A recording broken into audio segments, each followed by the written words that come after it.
told you to stop. Folks, welcome inside the Parisi Palace. This is a live edition of the Jake Feinberg Show.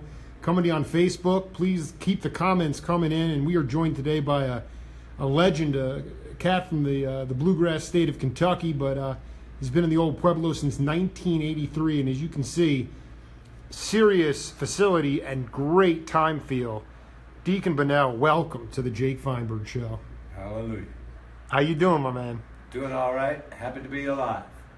Can you talk about how you learned to ultimately, when you were playing behind a singer, how you learned how to serve the song and serve the singer? For the drummers these days, you look at a lot of younger drummers, they're very busy.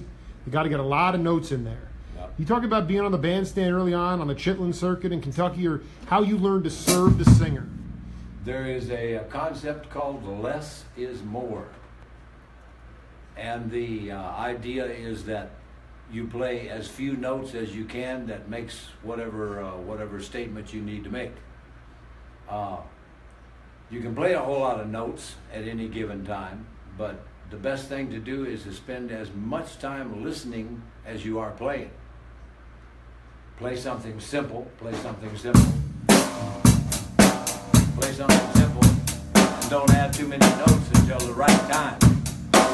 That's sort of an idea. Less is more.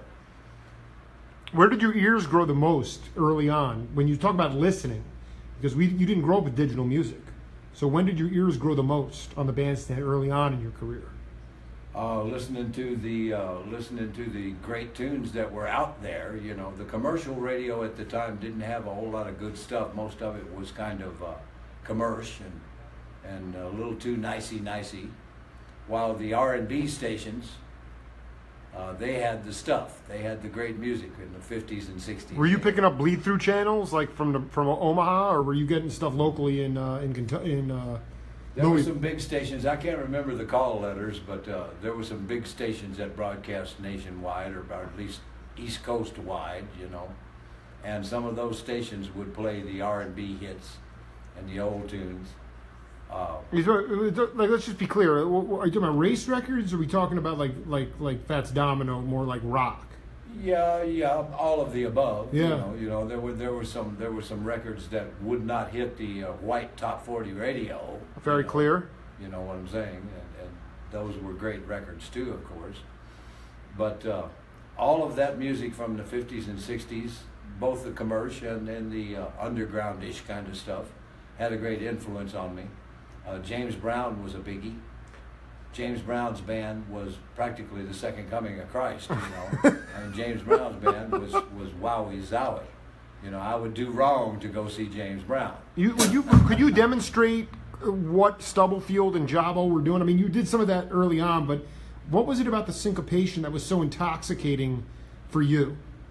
I'm not sure that I can put that in words as much as it was an emotional. People have already been saying, just play, Deacon, play. Yeah, it was an emotional thing, and I remember going to see James Brown's band, and it was so tight and right and ferocious, bite you, that it was just too powerful to deny.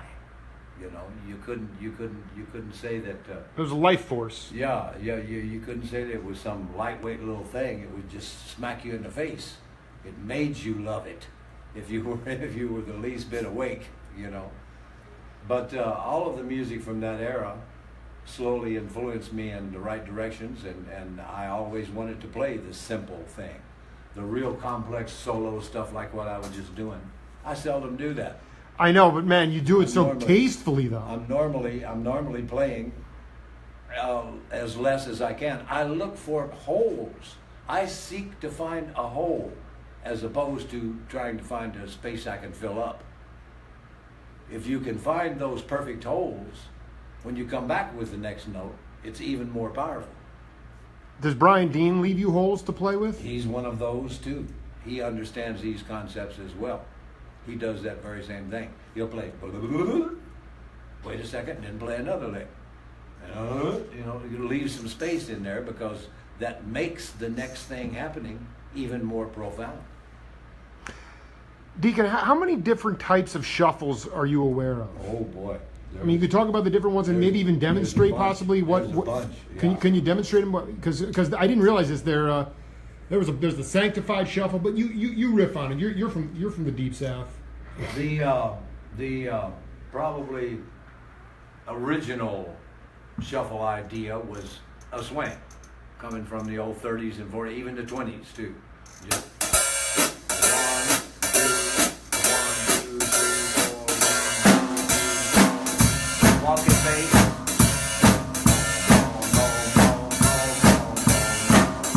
But this swing, leaving that one space, is part of what this less is more thing is about. Leave that hole. That causes it to swing. Whenever you're then going to shuffle, whenever you're then going to shuffle, you start playing all of those notes. A shuffle is nothing more than a triplet with the middle note left out. Triplet, triplet, triplet, triplet. The shuffle is nothing more than a triplet with the middle note left out. But it covers the threes, whereas all of the rock covers the twos and the fours. Shuffles are about threes. Interesting concept. So you cover all of the whole space, the 1, 2, 3s, and 4s. The shuffles are about the threes. The twos and the fours all fit together pretty nicely. But the shuffle is the one that goes in between them. The shuffle is the one that goes in between them. It covers all the spaces. And that's a shuffle right there. You can make it more of a rock shuffle by bouncing the bass drum as well. That becomes a rock shuffle as opposed to smooth shuffle. Rock shuffle. Or you might.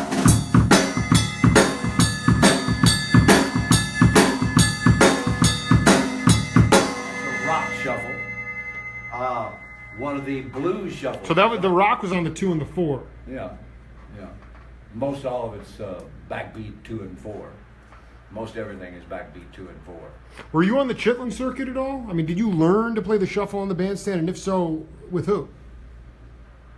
Why? I'm just listening, man. It's always just fell out of me. I've never had any lessons or anything.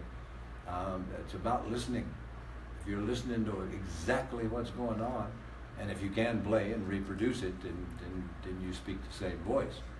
But I've just learned it by listening, essentially.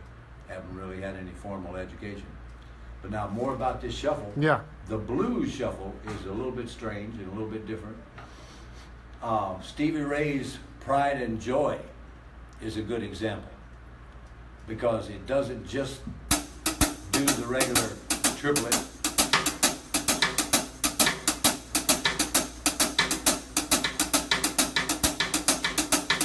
It's crammed together. It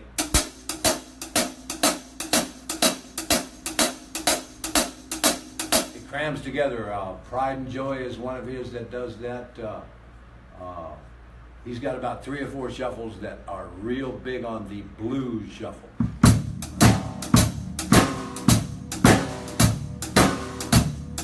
With it crammed together. And it does give a different feeling. That's the standard blues shuffle. The sanctified shuffle? I've never even heard of one of those. The sanctified church. I mean, the stuff that Stubblefield. I mean, those cats. The James Brown syncopated groove came out of the church. Mm-hmm. So what I'm getting at is there was a shuffle that came out of the sanctified church, the blues that came out of the church. And I would imagine it's just a regular shuffle. I would assume it's a regular shuffle. The only other different kind of shuffle I've heard, other than the regular shuffle, is this Stevie Ray's or the whole blues artist's idea of the shuffle, where they cram those notes together like that. That's an unusual shuffle. Most shuffles are just this triplet thing I'm talking about, with the center note left out. But Steely Dan had a good one. And Jeff Porcaro was playing, maybe. Who was? It was. Well, I can't remember the name of the song, but it had this kind of a beat to it.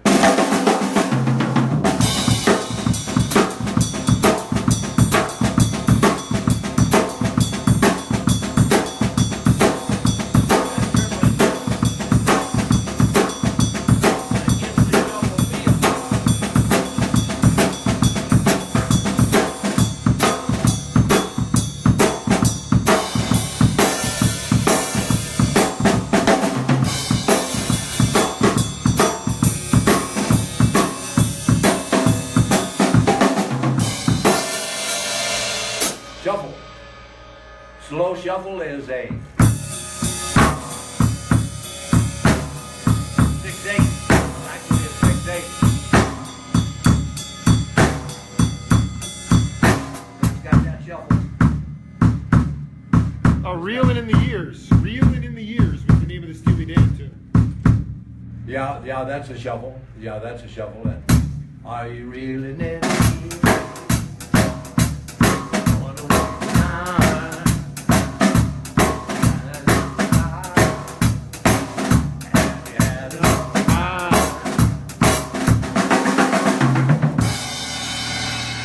But bunch of different kinds of shuffles. It's a question of which one fits, you know.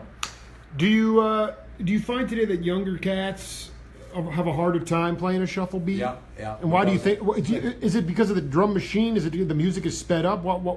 That's really, honestly, my show has become about human rhythm, and therefore it branches out into the ideas of leadership or the themes of leadership and love and the lineage of music. So, could you talk a little bit about why you think younger peeps are a little bit less adherent to the shuffles?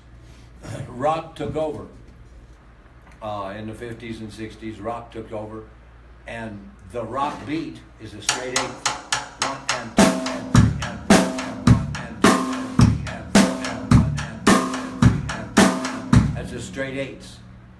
They're 8th notes. Right. 1 and 2 and 3 and 4 and that's a rock beat, and most of the tunes became rock songs. The old swing shuffle idea was old hat, and a lot of it was considered uncool, so everything moved, not everything, but a lot of things moved to rock. That rock beat, that straight 8 beat. For a while there, I don't know, what was it, probably the 80s, in about the 80s, the shuffle almost disappeared. Right. There were very few people who were even playing the shuffle. ZZ Top, you know, would have been some of the few remaining folks who were still playing the shuffle. But the shuffle kind of disappeared, and it sort of became uncool, and now it's coming back, but it's in the form of a halftime shuffle, which is a funky shuffle. Whenever if you're doing a rock, and you make it a halftime, it functions.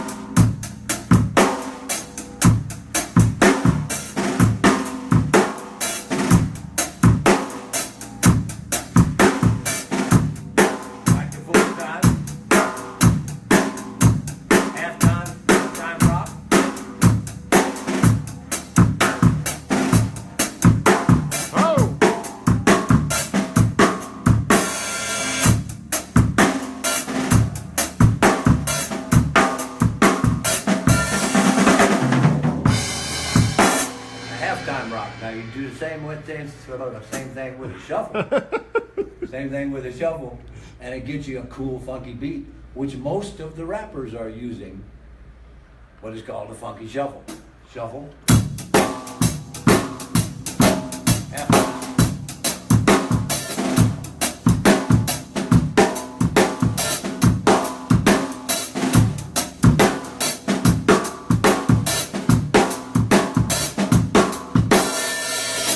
Shuffle in there. Half of the count, and it's funky.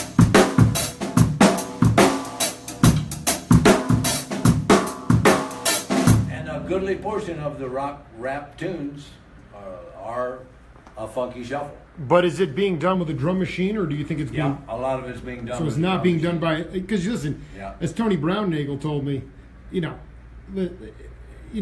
the rhythms don't come from your arms or your shoulders; it comes from your heart.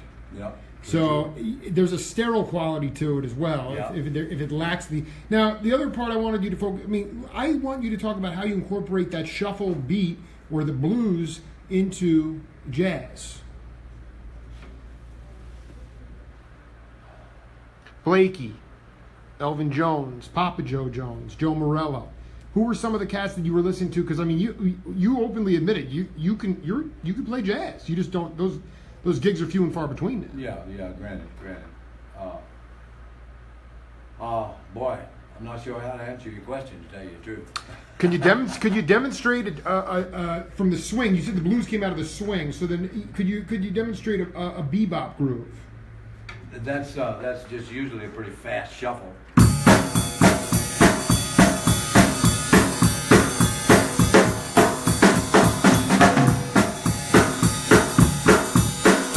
That bebop thing was a whole lot about fast jazz. A lot of the traditional jazzers didn't like it because it was too fast and frantic and too crazy. The beboppers. Absolutely. Well, I mean, did you have any stone jazz gigs in your career? Can you talk about some jazz gigs? Not really. I may have once or twice. I think I've filled in as a jazz drummer, but I've never really approached jazz specifically. You know, I've always been just rock and blues and classic rock. A few times I've been playing in country bands, but country wasn't really, the old country anyway, it wasn't really it because it wasn't exciting enough for a drummer. You know, the old country was pretty much a series of polkas. It was either or, you know. I feel like that's the way I drum now. You know, country was back in the old country. The old country was a series of polkas, you know, either a fast or a slow. It wasn't very exciting. But now the new country, it's pretty much just 70s classic rock, lounge rock, isn't it? You know, the new country is entirely different than the old country. Deacon, do you have music going on in your head all the time? I mean, do you have rhythms in your head? Because I mean, a lot of people, you talk about listening and big ears, and you weren't academically trained. Yeah. But do you? I guess the better question is, when did you become not just a timekeeper, but somebody who played the song, who played the tune? Because the drummer is not just the timekeeper. In fact, the drummer is a leader of the band because they play the melody.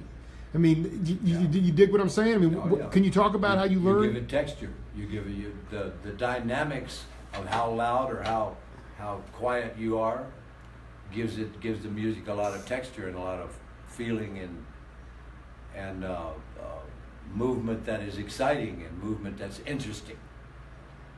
Increasing or decreasing the volume, increasing or decreasing how many notes you're playing is part of the dynamics as well. Dynamics is a huge key that's almost void in pop music, as Val Garay says. Pop vocalists, now you don't even hear dynamics anymore. Yeah. But dynamics were very fierce back in acoustic music. You really gained that. Because it was more of a feeling thing as opposed to a spectacular wowie zowie production thing, you know. Right, look at me, look at me, look at me. Now, the overwhelming response on Facebook is they want to see you continue to just. Can you just play a little bit for us? Sure. Okay. Sure. Deacon Bunnell, People's History of Music here on the Jake Feinberg Show. Bunnell. I'm sorry, Deacon Bunnell. There is a cool old. Cajun thing. Yeah. Ralph Gilmore is excellent at it. Yeah, he hasn't come in yet. I haven't seen him yet. Gilmore is one of my favorites in town. What is it? His feel? It's his time feel? Yeah. Oh, yeah. He's a great. He's schooled even. You know, he's even actually an intellectually schooled fellow too. But his feel is just so organic and so smooth and so sweet. Gilmore is probably one of the best pros in town. But there's a Cajun thing he taught you? And it's see if I can get this sort of straight here. What's the old tune that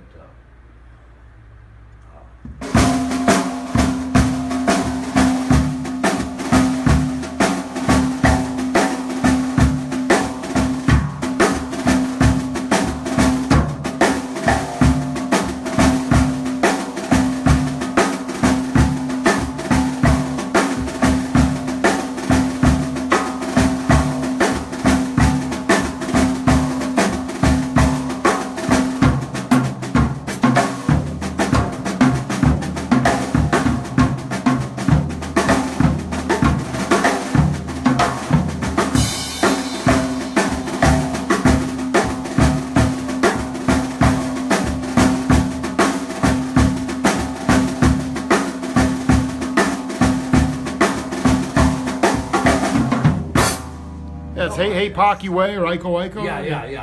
Yeah. Those of those tunes would fit that kind of a feel. Right. That the old Cajun feel. And the Bo Diddley thing was always something that moved me. I dug some of Bo Diddley's tunes, you know. Which ones? Can't Judge a Book by Looking at the Cover was a great one, you know. It had that.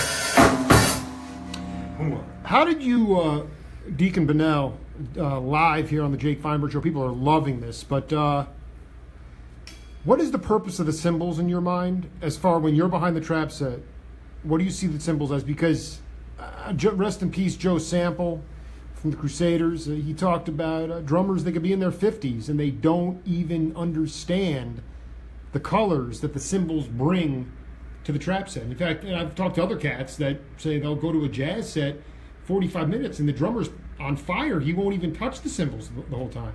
What is the value of the cymbals for Deacon Bunnell? You said it, color. It's the perfect place to color. Can you demonstrate? Because people are probably going green, blue, red, black, and green. Can we do a little coloring here? By the way, you definitely got off on Joe Morello, Take 5, that kind of stuff. I saw Joe Morello once. Yeah, I have trouble playing in oddball time signatures, but you have trouble. I don't. You haven't been. But Morello was not apparent to me or the audience at this point, but but Morello was really good. The cymbals, though, the colors. Yeah, there are just so many. There are just so many little. You can hit it on the bell, and you're going to get a different sound than if you hit it on the side, you know, and.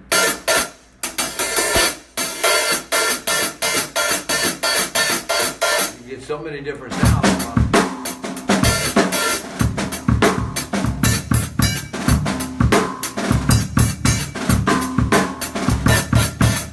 Just from where you touch it, you can splash it by hitting it on the very side, or you can hit the bell halfway in between. This is another effect. Leaving the hi-hat partially open is another good effect. It's kind of trashy sounding, but it fills up a certain place and gives you a different. What do you mean trashy? Garbage can sound? Yeah. If you're doing this for a while, you want to get a full trashy sound.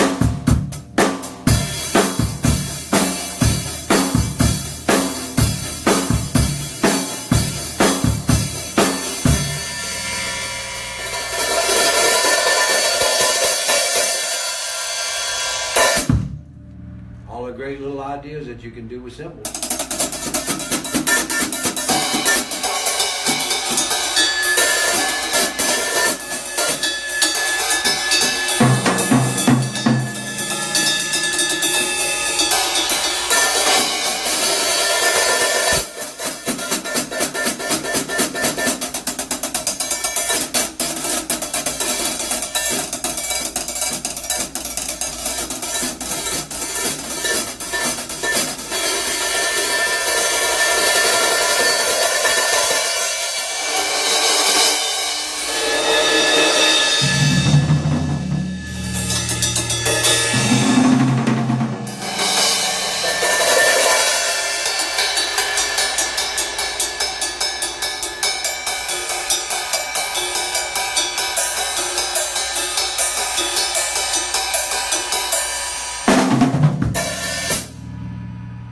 Dude, I mean, you're making it look easy today. Can you talk about how much you practice on your apparatus? Never. Okay, so why? Never how much? have. Never had. I've never even had a drum set. When I was a kid, I didn't even have a drum set. I was poor. So it was all natural feel, all natural rhythm. I never had a chance to practice or rehearse. I rehearsed a little bit, but never had a chance to practice. Tell me, when I was a kid, I used to practice beating up my mother's furniture, and she would be pissed at me for it. Quit beating up my furniture. Can you talk a little bit about here in the old Pueblo about the musician's life here and like how we talked about off air? It can be full of dark tunnels and things like that, but ultimately there are peeps at almost every gig that come up to you and say, "We appreciate your gift and we honor it." I usually work about 3, maybe 4 nights a week around town. Sometimes I can get a little more. But I'm working about 3 or 4 nights a week around town. And fortunately, I have been blessed so many times by a lot of people come up and say that they appreciate the music and love what I'm doing and love the band I'm in and so forth, That gives you a reason to live. And I'm running my jams and I get real good shows. So where are the jams? Can you talk about where the jams? A lot of people are very appreciative of that too, so it helps to get some appreciation from the folks.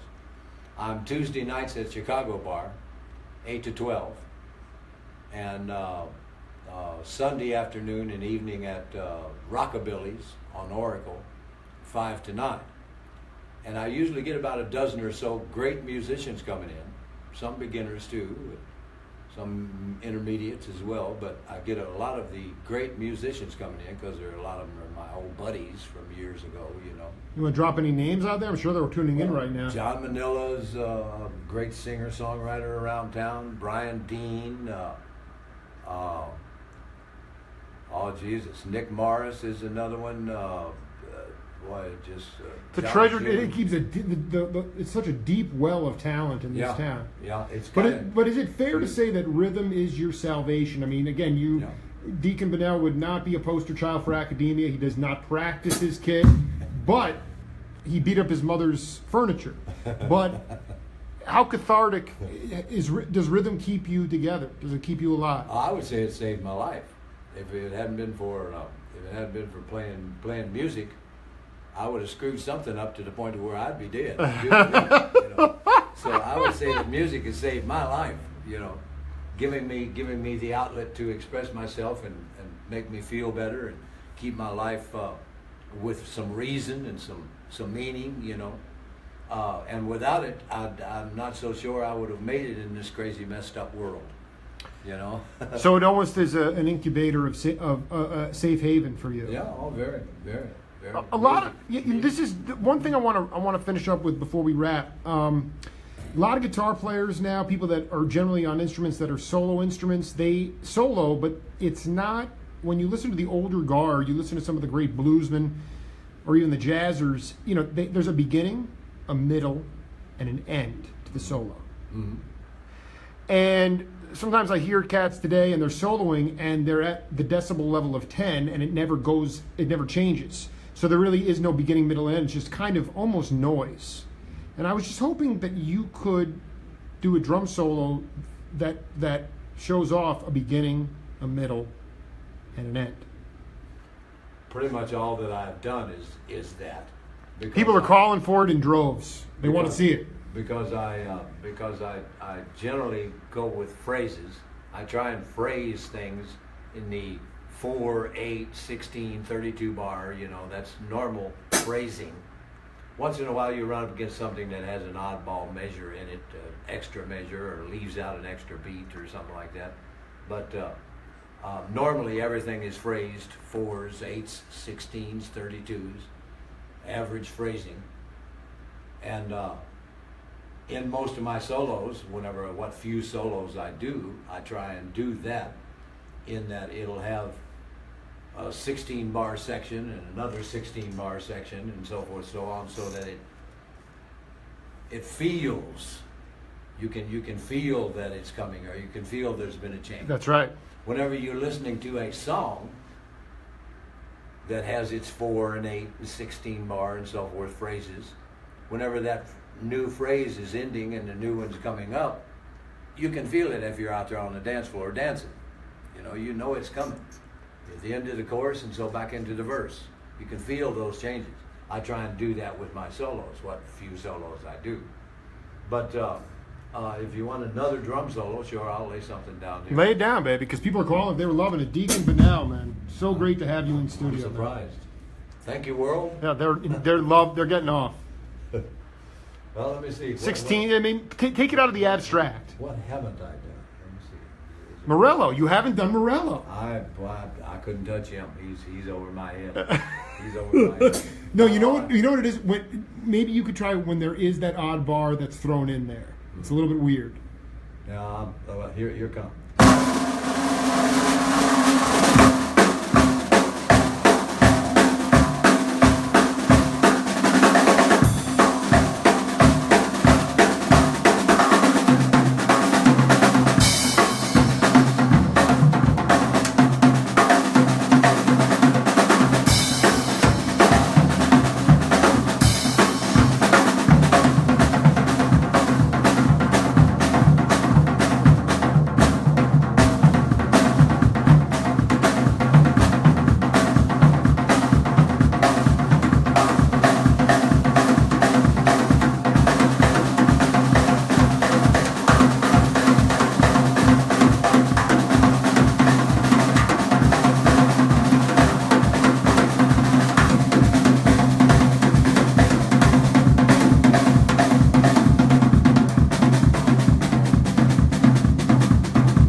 Yo, paint is falling, chipping off the ceiling after that. Drummers make the world go round. This is a People's History of Music on the Jake Feinberg Show. Deacon Bunnell, can't wait to come out and see you live, my brother. Thank you so much for being part of the program. Hallelujah. Peace.